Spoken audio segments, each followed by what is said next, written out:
Merci de me donner la possibilité de vous présenter cet exposé sur la situation en République démocratique du Congo. À l'entame de mon propos, je tiens à féliciter la République démocratique du Congo à l'occasion de son élection à la vice-présidence de la 80e session de l'Assemblée générale, ainsi qu'à un siège de membre non permanent au Conseil de sécurité pour la période 2026-2027. Ces jalons reflètent de la confiance placée par l'Assemblée générale dans le leadership de la République démocratique du Congo au sein de la communauté internationale. Alors que les tensions persistent, les lignes de front et de négociation bougent, ouvrant la voie à la paix. La signature cet après-midi à Washington par les ministres des Affaires étrangères de la République démocratique du Congo et du Rwanda du projet d'accord de paix constitue une avancée majeure vers la fin du conflit. Je tiens à saluer les efforts inlassables des États-Unis dans la facilitation de cet accord qui marque une étape décisive vers la paix et la stabilité en République démocratique du Congo et dans la région des Grands Lacs. Je tiens également à saluer les efforts constants du président João Lourenço d'Angola, président en exercice de l'Union africaine, ainsi que l'engagement déterminé du président Faure Gnassingbé du Togo, médiateur de l'Union africaine. Je souligne également les contributions du panel de co-facilitateurs composé d'éminents anciens chefs d'État africains, sans oublier le rôle joué par l'État du Qatar. J'encourage tous les dirigeants à favoriser un climat de tolérance. Il faut privilégier le dialogue plutôt que la division et préserver activement la cohésion nationale. Elle est essentielle à la stabilité du pays. Je salue également les initiatives internes congolaises et tout particulièrement la rencontre du président Félix-Antoine Tshisekedi Tshilombo avec les chefs religieux et certains acteurs de l'opposition politique dans le but de trouver des solutions nationales et d'ouvrir la voie au dialogue et à la réconciliation. Dans cette perspective, les autorités congolaises doivent rester attentives aux préoccupations relatives au rétrécissement de l'espace politique et civique. Dans cet esprit, je réitère mon appel en faveur de l'adoption de la proposition de loi contre le tribalisme, le racisme et la xénophobie qui constitue une étape essentielle pour prévenir les abus qui menacent l'unité nationale. Madame la Présidente, je félicite l'ensemble des partis, y compris les AFC M23, qui m'ont permis de me rendre à Goma il y a 2 semaines de cela, pour la première fois depuis la chute de la ville en janvier. Cette visite m'a permis de rencontrer le personnel civil et en tenue de la MONUSCO. Un moment extrêmement difficile. L'objectif était de renforcer, de remonter le moral, de réaffirmer l'attachement de la MONUSCO vis-à-vis des communautés touchées par le conflit. Ma visite avait aussi pour but d'associer les AFC M23 au règlement des problèmes opérationnels en lien avec l'exécution de notre mandat. Avant ma visite, le Comité international de la Croix-Rouge avait fait office de médiateur pour parvenir à un accord entre le gouvernement, les AFC M23 et la MONUSCO. Grâce à l'appui logistique de la mission, 1359 membres non armés des forces de défense et de sécurité congolaises et certains membres de leur famille qui avaient trouvé abri à Goma sous notre protection pendant 3 mois, ont pu être transportés de Goma à Kinshasa. Nous continuons de chercher une solution à la question des civils et éléments non armés qui demeurent sur nos bases.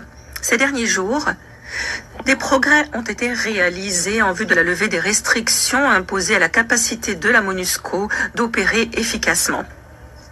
Il s'agit notamment de l'assouplissement des possibilités de circuler au point de passage pour nos fonctionnaires, la libération de camions de carburant, l'accès à l'aéroport de Goma au terminal de l'ONU pour évaluer sa situation.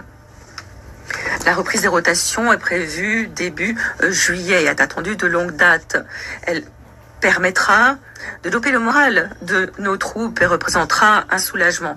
J'ai bon espoir que ces faits positifs favorisent la liberté de circulation de la mission, permettent le franchissement des points de manière plus prévisible pour le personnel et permettent aussi de réapprovisionner plus simplement les soldats de la paix et de faciliter leur rotation. Madame la Présidente, si les efforts diplomatiques portent sur la crise actuelle, la situation dans d'autres régions où opère la MONUSCO exige aussi une attention urgente. Dans la province d'Ituri, les attaques menées en représailles par les Codeco et les groupes armés Zahir continuent de toucher des villages et des sites de déplacés à l'intérieur du pays, entraînant de graves perturbations de la fourniture de services médicaux aux populations vulnérables. Deux nouveaux groupes armés ont vu le jour, menés par Innocent Kaina et Thomas Lubanga, tous deux condamnés pour crimes internationaux graves, notamment le recrutement d'enfants. Au Nord Kivu et en Ituri, les attaques contre les civils menées par les ADF ont diminué ces derniers mois. Mais pourtant, elles demeurent meurtrières. La menace que représentent les ADF n'a pas diminué, elle a plutôt évolué, sachant que le groupe change de stratégie. Il essaie désormais de trouver un appui parmi la population locale pour financer ces actions. Dans ce contexte, la MONUSCO continue d'appliquer sa stratégie en matière de protection pour réduire, atténuer les menaces contre la population civile, renforcer la résilience des communautés, ainsi que les capacités locales, améliorer les systèmes d'alerte précoce et de réaction rapide et promouvoir les droits humains à l'application du principe de responsabilité. Cette semaine, la MONUSCO a facilité un deuxième tour de pourparlers dans le cadre du dialogue pour la paix d'Arua, sous l'égide des autorités de la province d'Ituri, avec la participation de groupes armés Codeco, Zahir et autres.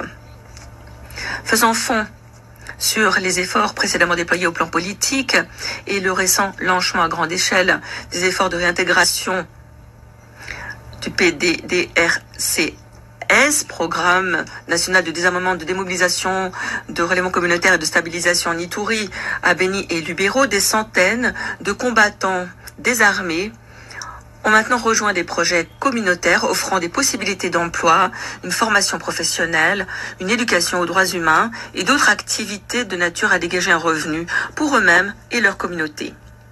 Dans le même temps, la MONUSCO soutient activement les efforts déployés dans le domaine de la justice. En Ituri, les tribunaux forains réalisent des progrès significatifs. Les auteurs de violences sexuelles commises en temps de conflit, qu'il s'agisse d'agents de l'État ou de membres de groupes armés, sont poursuivis et jugés. Les membres de la milice Codeco, des membres de la milice Codeco ont été condamnés pour crimes contre l'humanité. À Beni, le transfert temporaire du quartier général de la force a renforcer notre collaboration avec les forces de défense et de sécurité congolaises. Nos patrouilles, y compris celles menées avec la police nationale congolaise, nous ont permis de renforcer nos efforts de protection.